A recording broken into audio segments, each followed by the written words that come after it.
Hey, Slider Crusaders, America's the greatest country in the world. Thanks for being here for our special Divided America, A Path to Unity. We got some amazing guests. Victor Davis Hanson is going to be first out of the gate here. We're going to talk about the idea of unity at all, right? We say a path to unity, but what is it? What does unity look like? And as a classicist, we'll get some insight into how the ancients viewed this concept. Did they even desire it? And should we? We're told we need more of it, but what is it? And then the great Dr. Ben Carson, who people remember, and I hope will not remember him as the former head of the Housing and Urban Development. He was a neurosurgeon, a pediatric neurosurgeon. He performed brain surgery on babies in the womb. Okay, he's a stinking genius, and he's launching a new organization on exactly this point about how we achieve this unity. And then finally, Bruce Lavelle, who is the executive director of Trump's National Diversity Coalition, on the issues that we should be able to unite around. We'll start there. If, of course, the media, if we stop being led by the division that comes from our media. This is so important to know. The media profits off of our division. They profit off of us. And any opportunity that we have to unite, the media will have nothing of it. They want to divide you. They can't have unity. They can't allow it to exist. Fear sells, division sells, tribalism sells. So we need to transcend it. Now, there's some nuance here that's worth talking about, right? There's some people who are like way over on the left and perhaps way over on the right too, and they're just wrong and they're totally irrational and they'll never change their minds no matter what. I'm not worried about them. There's always going to be a certain percentage of those people. I'm focused on your friends, your neighbors, your family members who are reasonable people but are easily influenced by our culture and what they read on the internet. Right? These are the people who still think CNN is news. You know what I mean? Like, they'll say something like, oh, where'd you hear that? Oh, CNN. And you're like, oh, and that's your like authoritative. How do we talk to them? So I wrote a book about this actually a couple years ago. It's more of a pamphlet. It'll take you an hour to read. It's $5 on Amazon, How to Change Someone's Mind. And we get into the science behind how to actually change someone's mind. You can pick that up on the old Amazon there. But briefly, a couple big issues, big principles to think about as we embark on this journey today. First, we all need more humility. People are so prideful, and it's not only that I'm right. I'm right about everything. And everyone else is wrong about everything. It's not only that, but it's also everyone else in all of history has been wrong. Does that make sense? So it's not only I'm right amongst a sea of people who are wrong, it's I'm right amongst all of history that's wrong and sinful. One of Jordan Peterson's main points is that when you read history, you need to read it realizing that you would be the bad guy in the story. When you read about the Holocaust, don't read it like you'd be the hero rescuing Jews from the concentration camps. You wouldn't be. You have to read it realizing that you'd probably be the prison guard, or at least you'd be silent throughout the entire thing. Super important. And a parallel to that is you also have to read history without judging the people in it, without judging the people from thousands of years ago. Human sacrifice used to be a normal thing. The Aztecs, who live in San Diego, and Aztecs, people here loves the Aztecs. Like, not only is the name of San Diego State, but like we have like this weird, anyway, it's a different story. They teach it in schools in California, and we're supposed to like pray to the Aztec gods. It's like a weird pagan thing, but that's a different day, different special. The Aztecs sacrificed 20,000 people a year.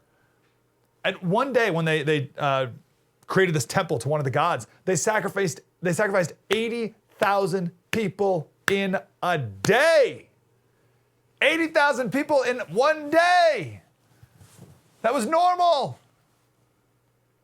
Public execution was normal. Bring your kids. Let's watch this guy get beheaded. Slavery was normal. Now, it's so easy for us to look back on that today and be like, what was wrong with those people, right? That's pride. You really think that if you were alive and raised back in that time that you'd be as disgusted as you are now looking back on it? No, you wouldn't. And that humility is really important. That's first thing, humility. Second, tribalism. We are a tribal people. We like to belong to tribes, and there's very good reasons for that.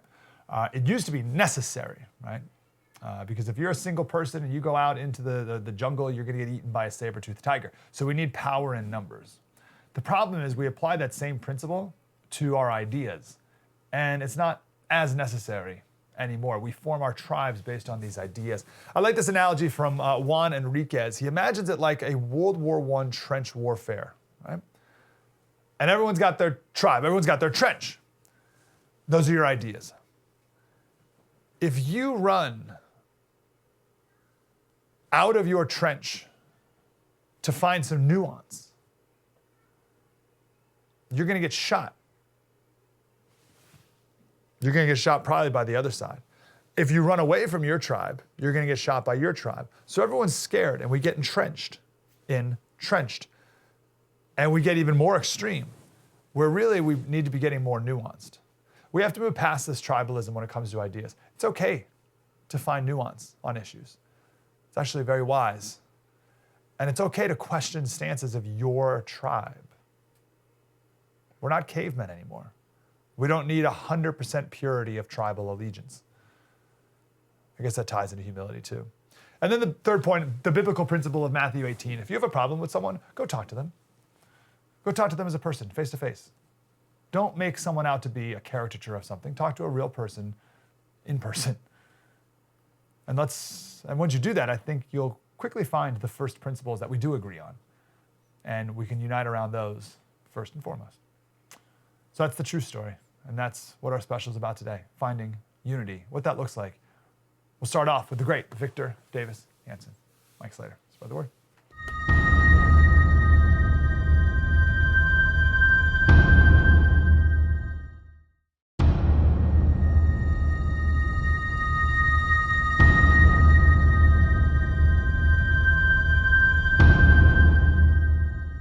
Hey, Slater Crusaders, welcome back to our special, The Path to Unity. What an absolute honor to talk to our next guest. He's a senior fellow at the Hoover Institute, Mr. Victor Davis Hanson. Mr. Hanson, how are you, sir? Very well, thank you. Good to talk to you. Author of many books. You got to read The Savior Generals, The Case for Trump, The Second World Wars is an epic, and a new book coming out soon, The Dying Citizen. Sir, well, I want to get to unity in a minute, but first, can you give us your assessment of the current state of the GOP? Well, it's sort of solid in the sense that they did well in the House. I think they'll take the House in 2 years. They're split in the Senate, and they came within 75,000 votes of winning the Electoral College. That being said, Donald Trump's agenda that he grafted onto the Republican agenda was very good for the economy. It was good for the border. It was good for foreign policy. So there's no objection that his addition of closed borders or tough on China or symmetrical trade or a secure border did anything but enhance the GOP. The $64,000 dilemma is, does Donald Trump enthuse more people that had not participated and come out, or does he turn off more of the Washington insiders and the independent voter? Popular vote says it's the latter.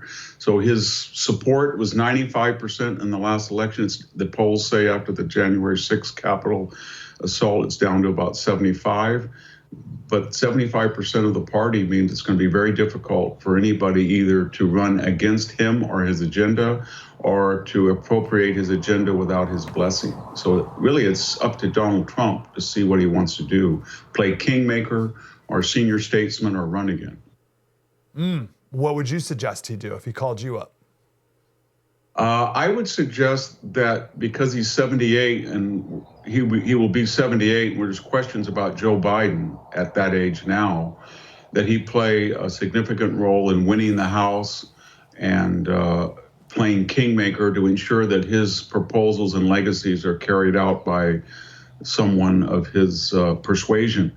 I think he should have done that around before the December 11th electors. I think he should have just said, you know what, there's no feasible way to overturn this election. I'm going down to Georgia. I'm going to win those 2 seats, hold the Senate. Then I'm going to barnstorm like crazy, take the House, and then roar back as Andrew Jackson, maybe if he wanted to in 4 years. But I don't know if that's going to be viable now. The answer to this question obviously depends on where a candidate is running. There's geographical differences, obviously. But generally speaking, how should a candidate proceed when it comes to blending the good things of Trump, like the policies you just spoke of, for instance, versus the bravado and rhetoric of Donald Trump?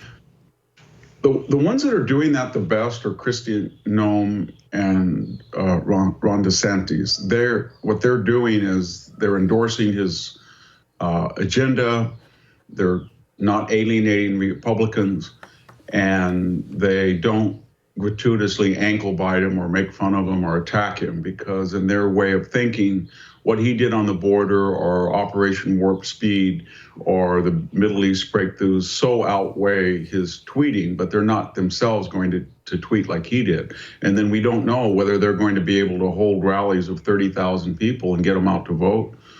And that's a dilemma. Nobody really knows if Donald Trump is a permanent 46% popular vote guy or whether he can refine his game and come back at 49 to 51% of the popular vote.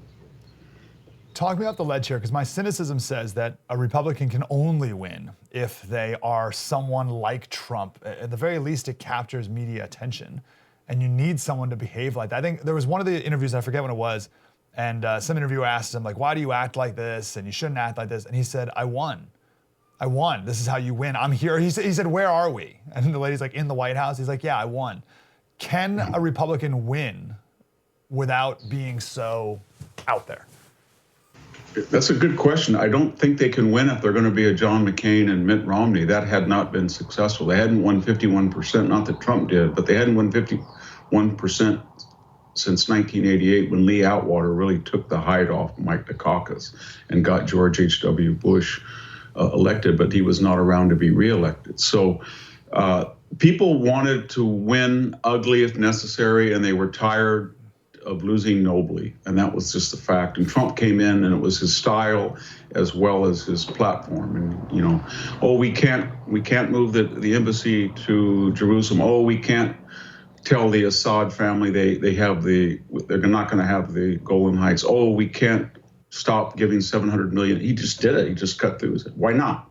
People appreciated that. Same thing with the border wall. The problem was, though, that in certain times, like the January 6th, he did not serve his own self-interest as well as he might have. It's easy for you or me to say that because we're here in a studio and we're not nobody's taken the duress and the invective and the smears that Trump and his family had. If I had been president and they had done that to me, I wouldn't have lasted a year.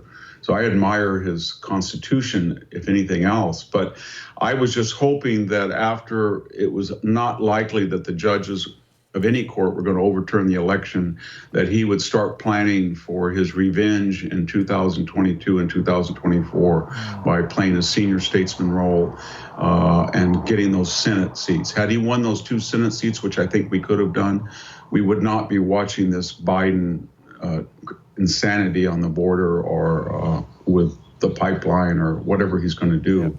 Yeah. Can we pivot to unity? Because I want to get your perspective on what it is, right? We throw this word around, we need to unify and all that stuff, but I don't even think people really know what it is. So like, how should we look at it? What's the nuance of this concept? Because I'll give you this. We were talking to a colleague of yours, whose name is escaping me right now, and he said, there should be no unity in politics. David Arsani at National Review. He said there should be no unity in politics. Like, that's what division is for. How do you stand on that? Well, I try to separate platitudes from the truth. So who's talking about unity now? It's mostly Joe Biden. Let's unify the country. And then what has he actually done? He's got the most polarizing rhetoric and polarizing agenda that we've seen in 50 years. He can't even give Donald Trump credit for Operation Warp Speed. So unity for the left is, why don't you concede and join me, or at least not object, and let me get through a hardcore progressive agenda? And who's talking unity in the Republican Party? Mostly it's the never Trump 4 or 5%. Let's just get back together under our auspices. Trump didn't win. We can guide you back if you let us back in. And of course, the Trump supporter would say to them, whatever you are saying, it was clear that Joe Biden was not old Joe Biden from Scranton. And that 45 to 75,000 key votes in key states while not a large number, they were the type of voters that read National Review or they listened to particular Never Trumpers. And had you just cooled it down a little bit, you could have prevented Biden and this hard left agenda. So unity is usually bow to me, and we'll all be happy. And so I'm not a big fan of the idea of unity in the abstract. In times of national peril or in the extremists, absolutely. 9/11, World War II, let's get unified. But politics is, the proverb is right, it's a contact sport. How bring your classical wisdom here? How would the ancient Greeks in the polis, how would they have viewed unity? Would they have viewed it as a noble good, or more like you just described it? Well, I was just describing what I've learned from classical texts. So if it's Thermopylae, then the Spartans and the Athenians are united. If it's Salamis, they're united. If it's the Battle of Plataea, and there's still this existential threat from the Persians, they're united. And then after the war is over, 1,500 city-states are in rivalry again. And that's because they valued freedom, autonomy, individualism more than they did a confederated state. Maybe that was their downfall eventually, and Rome solved that problem with nationhood. But for them, individuality was very important, and freedom. And they felt autonomy was the most important thing, much more important than pan-Hellenic unity. They had unity every 4 years at the Olympic Games, every 2 years at the Delphic Games. But they felt that a tension was creative and energetic, that each city-state was in rivalry to be better than the other one, not just by arms, but in art, literature. It was a constant rivalry. So rivalry's good. What do you think about this idea of division will be our downfall? We hear that a lot. Is that true? I mean, you kind of mentioned that in Greece. What I'm worried about is that we're talking about divisions within the sidelines and the parameters of the Constitution, the founding, the acceptance of America. But when you start going out of the sidelines and you say, we weren't founded in 1619 when the first African Americans said, that's the real founding, or we're going to get rid of 2 senators per state. That's not fair because Wyoming gets more representation than California. Or let's junk the Electoral College after 230 years. Or after 170 years, we're going to get rid of the Senate filibuster. Or after 60 years, we're going to get rid of 50 states and add 2 more. When you start tampering with the system for short-term political goals, or you start identifying by your tribal affinities, I'm not American. I don't have anything common, as Colin Kaepernick said, with 4th of July. This is a white person's holiday. When you go beyond the parameters of unity, then yeah, it's dangerous. And that's where we are right now. There's a lot of people in this country who at least profess that they have no loyalty to our past, our customs, what America is, and they make impossible demands upon it, that we have to be absolutely perfect now and in the past, or we're not even good. And they would never apply those standards to any other country in the world, especially the ones that immigrants come from. So right now, there's going to be 1 million people who want to get into this country. There's a reason why they want to get in it. And if you ask them, is Honduras or El Salvador or Mexico better than the United States? They will tell you no, but the people here who are comfortable may in the abstract say yes. That's not a sustainable idea if you don't think your country is exceptional and better than the alternative. Yeah, even Meghan Markle thinks this is less racist than England here in America. Yeah. Who is the historical precedent to Donald Trump, the man? Yeah, well, there's a lot of mavericks throughout classical history and, wild card people. We've seen them in the United States. The closest in our history, I think, is Andrew Jackson. He destroyed the idea that the Adams family or the founding 13 colonies aristocracy was going to permanently run this country. And he brought in, after being cheated in the election of 1824, he came storming back with, a constituency of deplorables. They were a lot Westerners. They were upbeat, confident, and they didn't believe that where you were born or who your parents were was going to guide your future or should guide your future. So he's a Jacksonian figure, and of course Jackson was muscular abroad and felt that America didn't have anything to apologize for. They didn't want to be like Europe. They were special and different. He's very much like a Jacksonian figure, I think. I asked that, and my last question for you is to give us some historical context or even perspective and peace. That's the theme. My theme this year for the show is perspective. Bring perspective, which leads to peace. At least it usually does for me.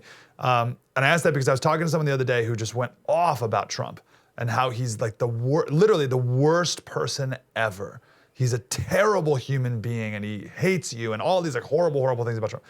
And I thought, oh, like, I'm sure there's been many leaders like way, way, way worse than Donald Trump. Like your perspective is way off. Your scale and understanding and ignorance is showing. So I don't just mean about Trump, but just in our country in general, is it as bad as people think it is? Are we as lost as we say it is? Or is this just part of the normal scope of rise and falls of empires and nation states? Well, it's cyclical. We're in, I think, a downward turn. If we just be empirical and look at our generation and say, do we compare with the generation who came out of the Depression, won World War II, and put a man on the moon while they were in their 50s? The answer is no. And did we take great universities and make them greater? Is Harvard, Stanford, MIT a better place today outside of the sciences and engineering than it was, let's say, 50 years ago? The answer is no. Are racial relations more ecumenical now than they were 20 years ago? I think the answer is no. So yeah, we're in a downward cycle, but this country is self-critical, it's self-reflective. Again, we get back to this theme, as long as you play within certain guidelines, that you don't question the founding or the innate goodness of America or the brilliance of the Constitution, checks and balances, then this is healthy and we always reinvent ourselves as Americans. But once you go beyond that, and we did it in 1861, we tried to do it for a moment in the 1930s when Marxism was pretty popular during the Depression. We almost did it in 1968, 69, when we had this radical anti-Vietnam, but completely rejectionist, nihilistic, hippie, radical movement. But we've always corrected. Now we're in this idea that we're going to be tribal, that our first affinities are to our superficial appearance, and we want rewards and punishments according to where we stand on the hierarchy. And that's not going to work. And when you add a geographical component to it, that this idea seems to be concentrated on the globally connected eastern and western seaboards that are blue, and then we have red in between. It's about half the population on each side, even though the red is 75%.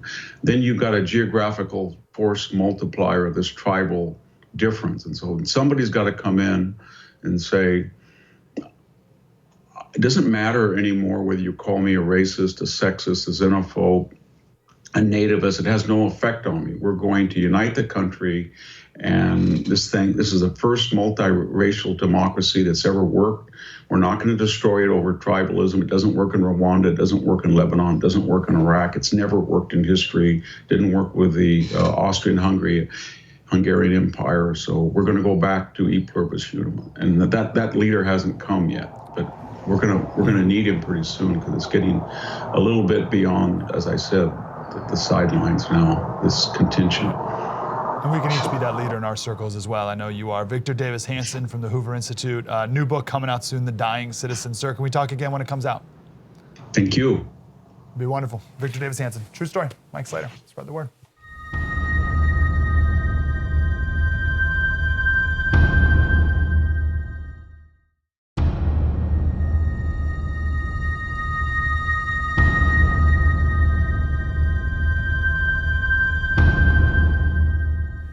Hey, Slater Crusaders, welcome back to our special America's Path to Unity. What an honor to introduce our next guest, Dr. Ben Carson. Of course, was recently just running housing and urban development, and he's now the founder of the American Cornerstone Institute. Dr. Carson, how are you, sir? I'm doing very well. Very nice to be with you again. Sir, I don't see you as the former head of HUD. I see you as a world-class neurosurgeon, but you've been on the receiving end of quite a lot of terrible things said about you. Were people saying terrible things about you when you were performing neurosurgery on babies in the womb and separating conjoined twins, or is that a recent development? No, it developed once it became known that I was a conservative. And it's unfortunate because our country is being divided in so many different ways. You know, e pluribus unum has become e unum pluribus. You know, out of many one, now it's become out of one many, dividing ourselves up into every possible category by race, by age, by political affiliation. And, you know, we've reached a situation where that person who's lived next door to you 20 years, quite amicably, has become your enemy now because they have a different yard sign up. And all of that is fomented by a press that, instead of being objective, has put its finger on the scale, and politicians who are simply hungry for power. There's, I'm sure, a myriad of things that caused this. What's one that you can point to that maybe people aren't talking enough about that got us to where we are today? Well, we've abandoned so many of the principles that made America great. And that's why American Cornerstone was created. You know, things like our faith, our Judeo-Christian values, which teach us how to relate to our neighbors. It says, love your neighbor, be forgiving of people, instead of hate your neighbor and try to cancel them. And then things like liberty. This was the beacon of liberty. This was the place that people came from all over the world because they wanted to live their own lives. And they were trying to escape from governments that tried to tell them how they should manage their lives from cradle to grave. And, you know, we had such things as freedom of speech. Now, some people say, we still have freedom of speech. Not really. Most people that you know now carefully weigh everything they say to try to see if somehow it's going to get them in trouble. And that's not what America is. And it's not just that the government imposes it. It can be imposed by big tech and the media with the compliance of the government, and that's what we're seeing. And then you have community. You know, we're a nation of communities, strong communities. We used to work together. If a farmer was injured during harvest time, everybody else harvested his crops. Nobody asked any questions about your political affiliation. And that kind of camaraderie is rapidly leaving us. And there's a lot more that unites us than divides us. And yet we're just concentrating on those things that divide us, largely motivated by the press. And then life. As we've gone away from the respect of life, from the womb to the tomb, you know, not caring about other people, it makes us coarse and callous in the way that we deal with people. We don't think about how what we say or what we do impacts their lives. We just say they don't agree with us. And this is so contrary to the very principles that founded our country and the unity. And that's why we're called the United States. But now we've become the divided states. And if we don't heal this, it will destroy us. When we remove God from the center of our lives as individuals or as the center of our country, what do we replace it with? What do we replace him with instead? Because we've got to fill that void. So what do you see people replacing it with? Well, that's a very good question, a very insightful question, because, you know, the godly principles, if they're replaced with principles of man, then we repeat all the same mistakes that have been made historically by man, because man is inherently selfish, wants to dominate, wants to rule, wants to gain power. And we can see that quite clearly in our society today. People doing things to gather power unto themselves rather than doing things that are beneficial to the society and to the people. On the point of power, well, let's go back even further. So tribalism, very concerned about this force, that it's always existed, but it's been enhanced now with social media and all the rest. How do we overcome these strong, primal, human nature aspects of tribalism in order to speak truth, be willing to question even people in your tribe, or question yourself at risk of being attacked by your tribe? These are really, really strong forces to overcome inside of each person. How do we do that, Dr. Carson? Well, they are big problems. And the solution, I think, is actually relatively simple. And that is we talk to each other.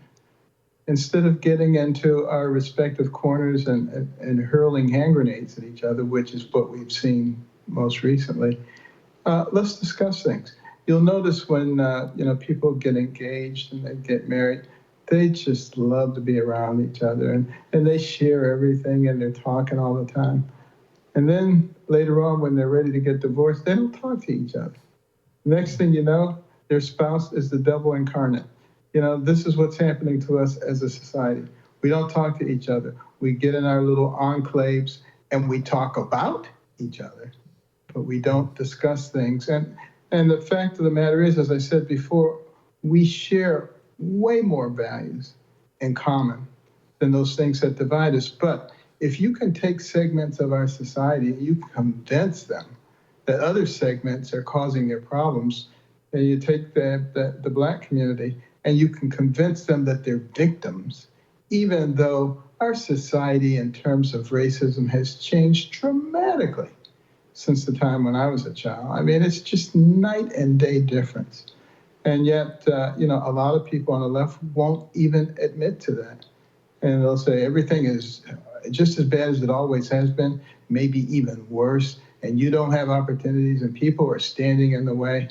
And, this is just ridiculous. And at the same time, you're taking, whites and you're trying to make them feel guilty. And, a combination of Black victimhood and white guilt results in ridiculous policies like defund the police, things of this nature, things that make absolutely no sense whatsoever. And a house divided against itself cannot stand. That was said by Jesus himself and later reiterated by Abraham Lincoln. And of course, that was at a time, Abraham Lincoln, when our country was, again, extremely divided, about to be torn apart forever. And I think there was some divine intervention there, but there was some wisdom and a courageous leader. And that's what we need at this point. We need courage, because you cannot be the land of the free if you're not the home of the brave. Why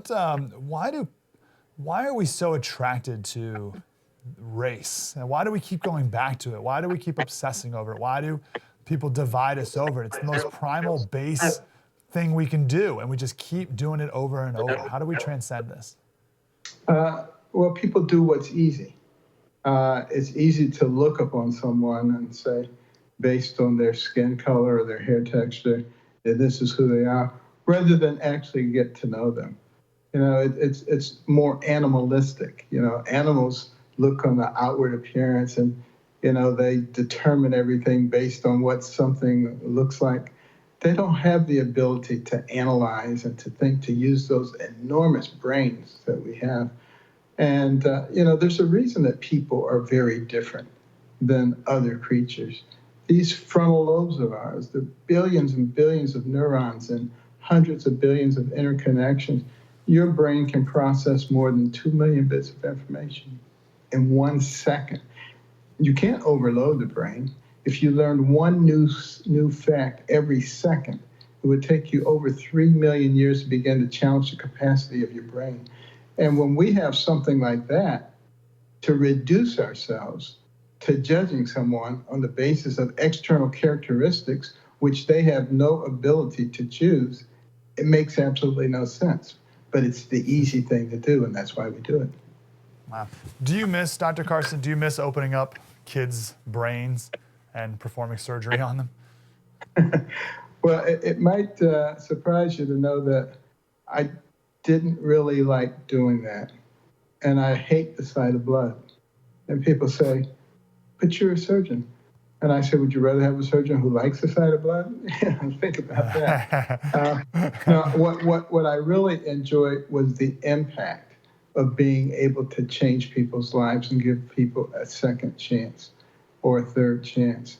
That was something that really made me very happy. When you're performing a brain surgery and you're in the moment, how do you feel? Do you feel powerful? Do you feel, well, I don't know. What's that feeling? Well, for me, it may be different than some other people, but, perhaps because of the background that I came from.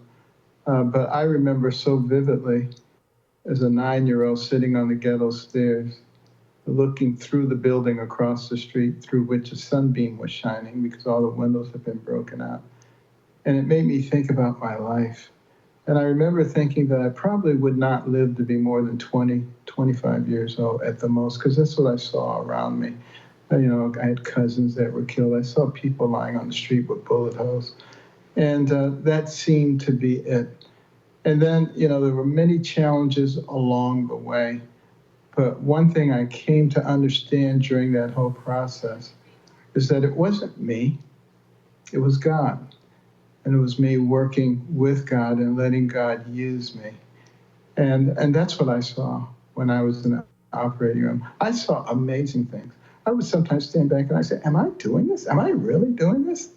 And I said, actually, it's you that's doing this. And thank you for doing it.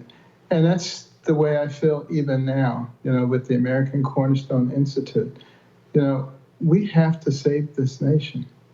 This is the last bastion of Christianity in the world. And if we go down the tubes, the world will change dramatically. Dr. Carson, grateful for what you've done, sir. Grateful for what you're doing now at the Cornerstone Institute. I hope we can talk again. All right, thank you. Love that. Love Dr. Carson. True story. Mike Slater, spread the word.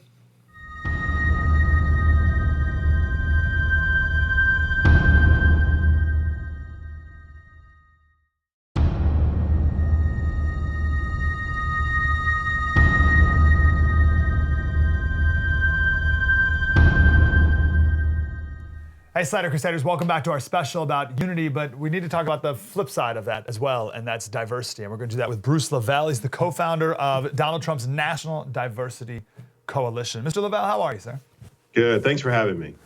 Man, thanks for being here. So let's talk about diversity and the National Diversity Coalition. First, how does the left view diversity? How do they define it? Pandering, hashtag pandering. That's all they know. Always do the scare tactics, anything to keep their voting bloc quarantined, placed in a box, as you might say, present the big bag boogeyman, anything, honestly, anything to,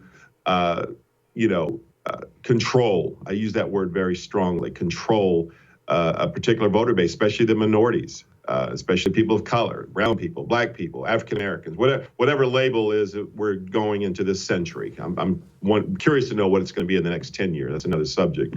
But that is something, what they like to do is to pander it, put a carrot out there, make promises, anything that they disagree with, they'll drive a race narrative to do the scare tactics. The list goes on and on.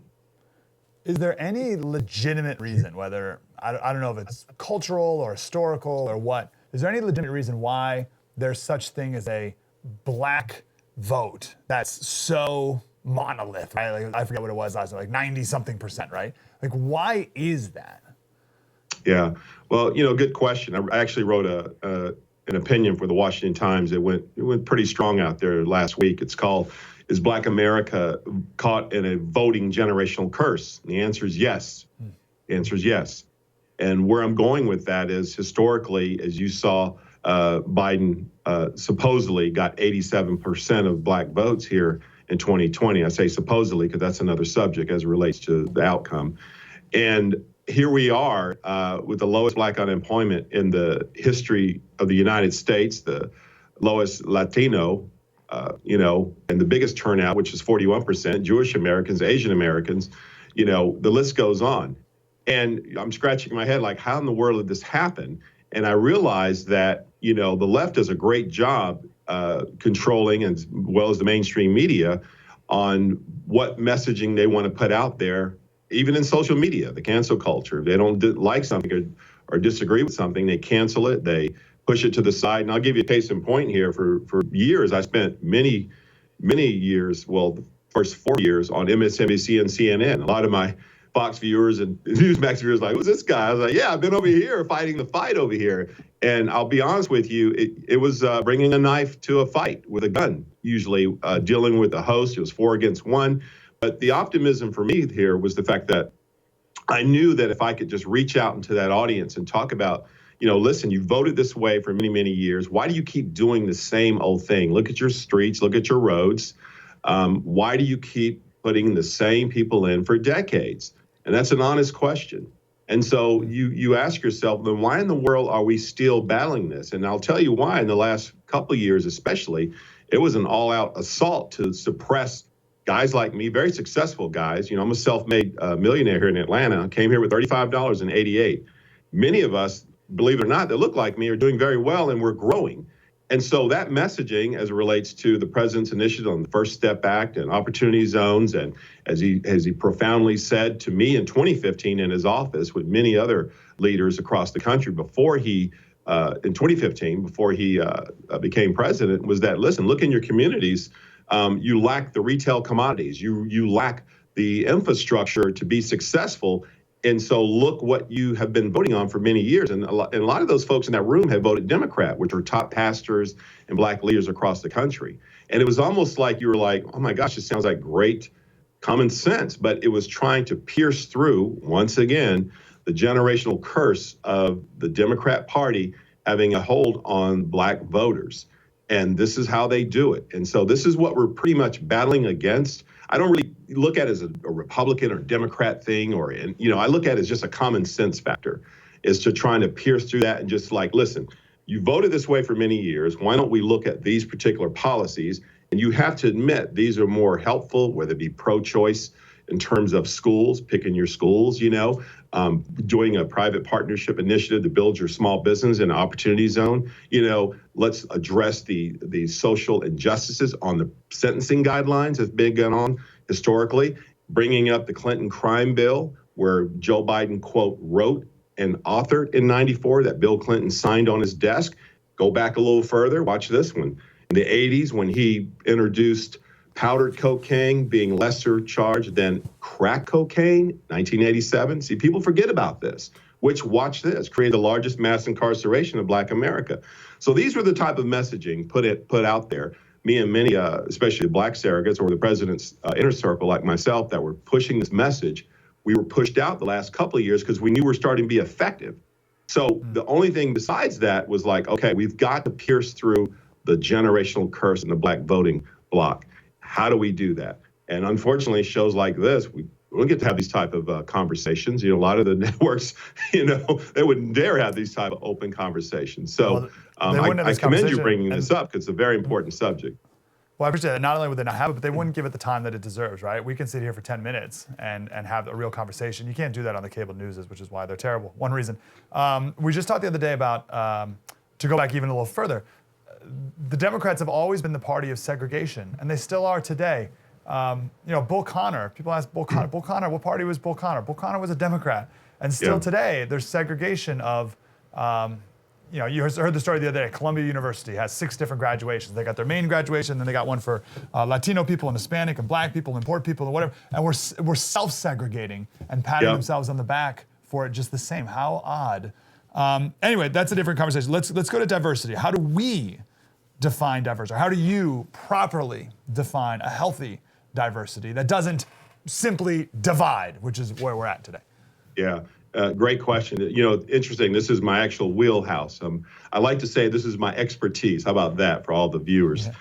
Let me push like this because I've been actually addressing this on a lot of networks, this particular subject this week, and I got one more today and one more tonight and 2 more tomorrow, is the fact that historically, especially Black America, and many Americans to that point, we've drifted away and we're starting to want to get the answers from government on, quote, race relations. Now, I'll be honest with you, I don't use the word race because I believe there's only one human race. Mike, if I cut you on your finger and you cut my finger, we both bleed the same color, and that goes for all cultures. Let's just put that on the shelf right there and let it sit there for a second. So there is no race per se, except the human race. And we have to break that spirit in itself to get people to understand that there's only one human race. So with that being said, everything that stems around diversity, watch this, I use the term cultural reconciliation. Now, I'm world traveled, come from a military family, been privileged to live in Europe, in the Far East, been in the Middle East, been all over, been very privileged to break breads with many, many cultures like Christ did. And that's who I choose to follow, okay? And that's who I am wherever I go in my business, on this platform, wherever I go, I take it with me because that's who I am. That defines me. That's who I am. But I also know that the problem is that people, there's a lot of great people. There's 330 million folks here in the U.S., but majority folks have not challenged themselves to get out of that comfort level. And let me take a little step on this. Comfort level meaning, is your circles all one culture? Meaning, is it all white? Is it all black? Is it all Latino? Is your church one color? Is your community? Is your country club? Is your business? Everything around you, is it encapsulated to where it's just one culture? And if it is, then there's the issue there at hand. And that applies to everyone. Have you challenged your children to play with the Asian kid down the street? Have you challenged yourself to break bread or bring someone from a different culture in your home and ask them, the new Hindu family that moved in your community, what's your religion? What do you like to eat? Where are you from? And break bread and dialogue. Cultural reconciliation comes from we the people by the people, as well as our faith-based communities. Those are the ones that reconcile. Every time, watch this, Mike, historically, if the American people look to the government for cultural reconciliation, as they use the term race reconciliation, look what happens. Look at the catastrophe. Look at all the noise and drama that's going on right now. Look at the situation, the unfortunate tragedy that happened yesterday of these spa workers that were murdered by this man who had an obsession on sex. Notice how the mainstream media went out there and tried to shape it into hate crime against Asians on courting the questions to the people out there until the chief finally came and said, oh, wait a minute now, this has nothing to do with race. But see, this is my point here. If people would take the time and look themselves in the mirror and say, is my environment segregated? Are all my friends white? Are all my friends black? Are my churches white? Is my faith-based community all black or all white? If it is, then it's you. That's right. So you have to challenge yourself and get out there and walk in a restaurant where you're the only person that looks different than everyone in there. Everybody stops and looks at you. What do? You smile. You wave. You reconcile. And that's the problem. The senators, the Congress folks, the governors, the president of these United States do not give them or the government the decisions on cultural reconciliation. It is an absolute disaster. It creates pandering amongst you've never seen before, and it keeps continuing. We're still dealing with this because at some point we know the United States had some unfortunate unrest in our past. From Jim Crow laws, my family marched with Dr. King, my uncle marched in the SCLC and the Montgomery bus boycott. I'm very robust in civil rights background. That's why I understand that the only answer for cultural reconciliation is we the people by the people. And I'll take it another step further. I don't Bruce, have a problem with everyone want to believe. I hate we got to run. I choose to use Christ as the one who breaks the doors for me. Well, that's absolutely true, Bruce. And I guarantee you, when we find those cultural reconciliation moments, we will find unity in that. But we don't do it anymore. Hopefully we will now. Bruce Lavelle, co-founder of Trump's National Diversity Coalition. Thanks, Bruce. And I guarantee you, as Bruce said, if we did more breaking of bread, then we'd find the things that we do share in common. True story. Thanks later. Spread the word.